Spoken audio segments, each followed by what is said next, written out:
चलो बच्चों, आज हम हमारा इंग्लिश विषय का पार्ट गार्डन ऑफ वर्ड्स पढ़ते हैं, जिनमें बहुत सारे शब्द दिए हैं।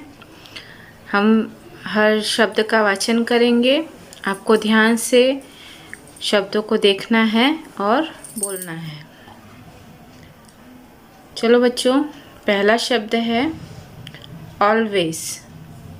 Before, better, bought, butter, buy, caring, churn, creamy, does, dream, dreaming, even, ever, few, from, gently, get, golden, held.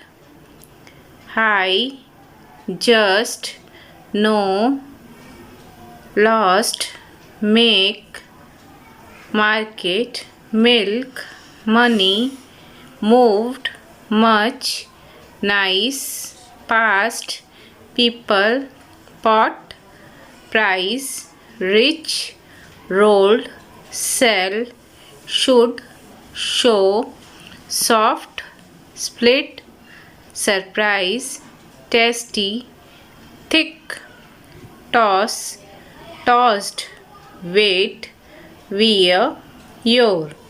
अब बच्चों, हमने सारे शब्दों का वाचन किया। आपको भी ध्यान से सारे शब्द सुनने हैं और फिर अपनी कॉपी में लिखना है और उसका वाचन करना है। चलो बच्चों, अब आपको क्या करना है, यहाँ पर सारे शब्दों को ध्यान से सुनना है और उसके बाद आपको अपने ये बॉक्स पे या टेबल अर्थात ये बॉक्स जो बना है इसके अंदर शब्दों को ढूंढना है और फिर आपको टिक करना है।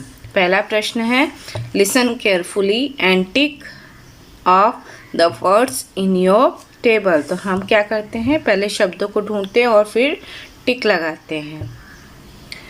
पहला शब्द है ऑलवेज। तो ऑलवेज कहाँ पर है, यहाँ ऑलवेज। दूसरा है चर्न। चर्न कहाँ है, यहाँ। ड्रीमिंग। ड्रीमिंग कहाँ पर है, यहाँ।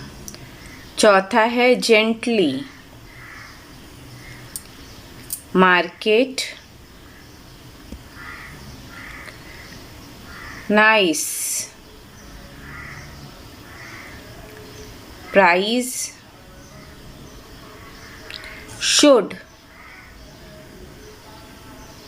सॉफ्ट, सरप्राइज और टॉस। तो यहाँ बच्चों हमने सारे शब्दों पर टिक लगा लिए हैं। अब आगे का हमारा प्रश्न है, find words that and with ing। हमको ing से समाप्त होने वाले शब्दों पर और डी पे से समाप्त होने वाले शब्दों को ढूंढना है और लिखना है, ठीक है। तो यहाँ पर उसका उत्तर दिया हुआ है, मैंने आगे वो सारे उत्तर दिए हैं। तो हम शब्दों का वाचन करते हैं। ing से समाप्त होने वाले शब्द हैं ड्रीमिंग और कैरिंग, और डी से समाप्त होने वाले शब्द हैं split, rolled, tossed, moved, should और हेल्ड। यहाँ पर देखो सबके पीछे ing लगा है, यहाँ कैरिंग में भी लास्ट में ing है, और डी यहाँ पर सबके पीछे देखो मैंने निशान लगाए हुए हैं। सारे शब्दों के पीछे डी, जिसके नीचे लाइन खींची गई है।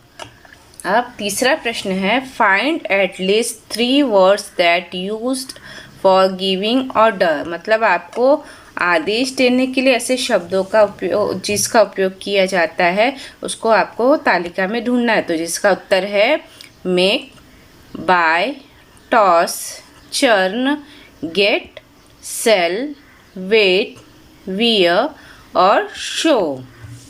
अब आपको find the smaller words in the following words. मतलब आपको सारे शब्दों में छोटे शब्द ढूंढने हैं। ये जो शब्द दिए गए हैं उनमें से छोटे शब्द आपको अलग से निकाल के रखना है। जैसे मतलब एक टुकड़ा है, एक रोटी, उसमें से कोई टुकड़ा जो कि आपके काम का है अर्थ वाला, वो आपको निकाल कर रखना है। जैसे यहाँ है शब्द डस, तो डस से मैंने बनाया डू, मतलब डू निकाला।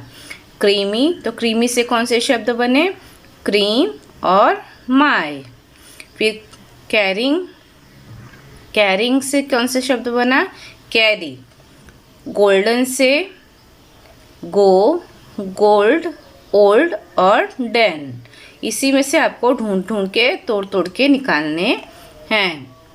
इसके बाद है 5वां प्रश्न, use the letter in these words to make other words, मतलब इन शब्दों के अक्षरों का उपयोग करके छोटे बड़े शब्द तैयार करो। तो यहाँ पर हमने शब्द तैयार किए हैं, मतलब ये आपके बॉक्स में नहीं है, लेकिन इन शब्दों का उपयोग करके हमें जो समझ में आते हैं शब्द तैयार करना। शब्द तैयार करना तो आपको आता है ना, तो अलग अलग अक्षरों का उपयोग करके हम शब्द तैयार कर रहे हैं। तो पहला है ड्रीमिंग, तो ड्रीमिंग से हमने तैयार किया dream, dam, rim, aim, mind, ear, dear, read, aim, near, man, name, game, mean, mad, ring, earn, reading, daring, etcetera. इसके बाद मार्केट से mark, ram, mart, art, take, are, mate, rate, rat, arm, mar, tar, team, ream, make, tear, term. फिर surprise से rice, pure, purse, rip, super, rip, puss, sir, pure, sure और etcetera. फिर write से write two words each that begin with the following, मतलब आपको इन शब्दों से जो शब्द दिए हैं, अक्षर दिए हैं, 2 अक्षर दिए हैं जिनसे शुरू होने वाले 2-2 शब्द आपको बॉक्स में से ढूंढकर लिखने हैं। तो हमने ढूंढा है MU लिखा है, तो उससे क्या क्या शुरू हुआ है? मच और मंच। ही से हेल्प, हेड। NI से नाइस, नाइट। EV से इवनिंग और एवरी। PO से पोस्ट और पॉट और RA से रैन और रेस। तो आपको ये सारे शब्दों का वाचन करना है और सारे प्रश्नोत्तरों को अपनी कॉपी में लिखना है।